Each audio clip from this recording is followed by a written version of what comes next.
Two completely different anime franchises looked at the same seven deadly sins and built a villain roster around them. Fullmetal Alchemist gave every sin a monster with a human face, born from a single centuries-old alchemist who literally carved his own vices out of his soul and gave each one a body. ReZero went the opposite direction. It took a broken, reality-bending superpower called an authority and dropped it into an otherwise ordinary person, warping them into something willing to burn down cities for a book of prophecy they only half understand. Same seven sins, two completely different design philosophies. So today we're putting them in the same room. Father's seven homunculi against the witch cult's seven Sin Archbishops. Full roster, full power, no restrictions. One more thing worth flagging before the breakdown. Neither of these franchises is a planet-level power fantasy. Fullmetal Alchemist's ceiling is roughly early 20th century military hardware pushed to its absolute limit. Tanks, artillery, gunpowder alchemy. ReZero's ceiling is medieval fantasy swordplay and magic bent sideways by rule-breaking authorities.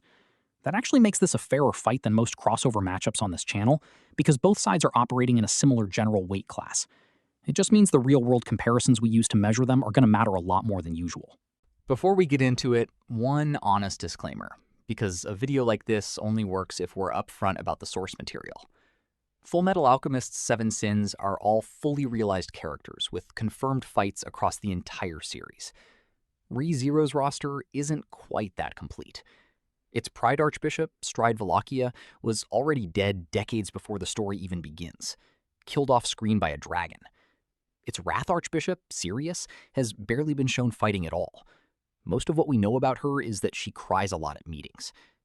So for this one, we're working with what canon actually gives us and calling out the gaps instead of inventing feats that don't exist. That's not a knock on ReZero, it's just where the story currently stands. Let's start with Father's side. Pride, first and strongest of the homunculi, fights through shadows that extend across entire rooms, hard enough to shred concrete and fast enough that almost nothing reacts in time.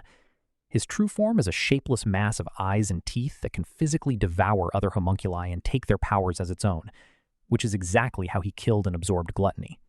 Wrath, hiding in plain sight as Führer King Bradley, doesn't have a flashy elemental power. He has the ultimate eye, an ability that lets him read an opponent's next move with total accuracy, paired with swordsmanship good enough to fight two skilled opponents at once with nothing but daggers.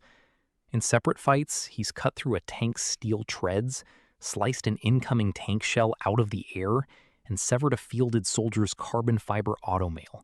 For reference, that shell would have been made of a tungsten alloy roughly 3 times harder than titanium. He's also been shown sprinting up a ladder the height of a 5-story building in about 2 seconds, which is faster than any human speed climbing record on record. Gluttony carries an unfinished gate of truth in his own stomach. Open his jaw wide enough, and it becomes a one-way vortex into a lightless void where anything he's ever swallowed just piles up forever. Functionally, it behaves like a black hole with teeth. Nothing that goes in comes back out on its own terms. Envy can imitate anyone, down to their voice and mannerisms. And its true form, a hulking, many-limbed chimera the size of a small building, brings monstrous strength, speed, and regeneration that some scaling puts above even sloths. Its actual weakness is almost funny for a shapeshifter. It's just not that good at fighting once the disguise comes off. Fittingly, nobody ever manages to beat Envy in a straight fight. It's eventually goaded into seeing just how small and insignificant it really is next to the humans it despises, and it kills itself out of pure wounded ego. Which, appropriately, is a very Envy way to go. Greed's ultimate shield turns his skin into a carbon lattice bonded harder than diamond. Punches just break the puncher's hand. And once he merges with the martial artist Ling Yao, he gains real technique to back the armor up.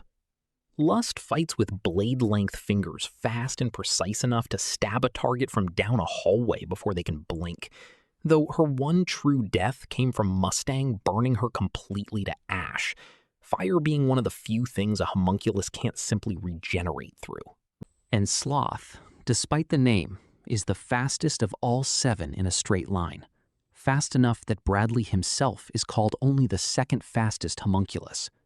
He spent the story single-handedly digging an entire nationwide transmutation circle underground, a tunneling job that would take a modern boring machine years, done alone, off-screen, out of pure boredom. Now the witch cult side, what we actually have confirmed. Petelgeuse, Archbishop of Sloth, fights with the unseen hand. Dozens, at full strength around 100, invisible telekinetic limbs that can grab, crush, or tear from any angle without warning. And because he's a spirit, he can jump bodies entirely if his current one dies. Regulus, Archbishop of Greed, is widely considered the strongest archbishop on record, and for good reason. His authority stops time from affecting himself and anything he's touched or worn, meaning any attack against him simply doesn't register, while he still moves and strikes at full, terrifying speed. A casual hand wave from him can cut clean through whatever's in its path. Off-screen, years before the main story, he single-handedly wiped out a fortified city garrisoned by thousands of soldiers.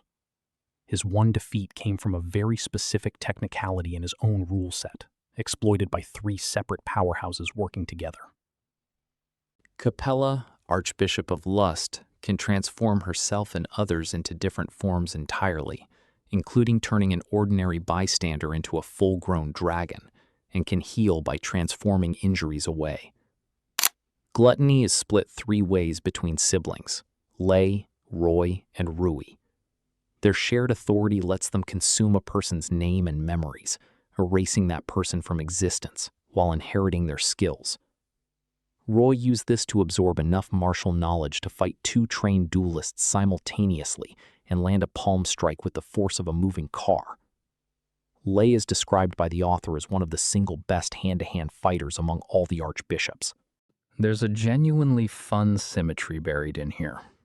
Both sides have a gluttony built around erasing an opponent from existence rather than just hurting them. One does it with a literal stomach-shaped void, the other by eating your name and memory. If those two ever met, it would basically be 2 different anime arguing over whose all-you-can-eat buffet is scarier. Meanwhile, Envy and Capella are both shapeshifters, which means their fight would mostly be 2 liars trying to outlie each other, and neither of them is particularly known for finishing fights with technique rather than tricks. And that's essentially where the confirmed roster ends. Wrath and Pride, as covered, don't have meaningful combat records to draw from. So, how does this actually shake out? The more serious matchup is Regulus against Wrath. Bradley's ultimate eye is built to predict and counter incoming attacks, but Regulus isn't really attacking in the traditional sense a swordsman would need to read. The danger is that touching Regulus at all does nothing, since his rule erases the interaction outright before it can even register as damage. That makes him a genuine nightmare for someone whose entire gimmick is precision timing against a visible threat. It's also worth noting Lust and Petelgeuse would make for a nasty pairing on paper. Both are fast, precise, single-target assassins built to end a fight in one clean strike rather than grind it out. But a fight like that likely comes down to whoever lands the first unblockable hit, which is a coin flip either way. On the other hand, Regulus's one demonstrated weakness is specific and exploitable. It already took 3 separate top-tier fighters coordinating perfectly to find it. And Pride, Gluttony, and Envy in their true forms bring raw destructive output, size, and battlefield-wide range that nothing confirmed on the ReZero side has been shown matching blow for blow. A tank shell is a tank shell, regardless of which universe you're standing in. And right now, only one team has someone who's casually cut one in half out of the air. The verdict.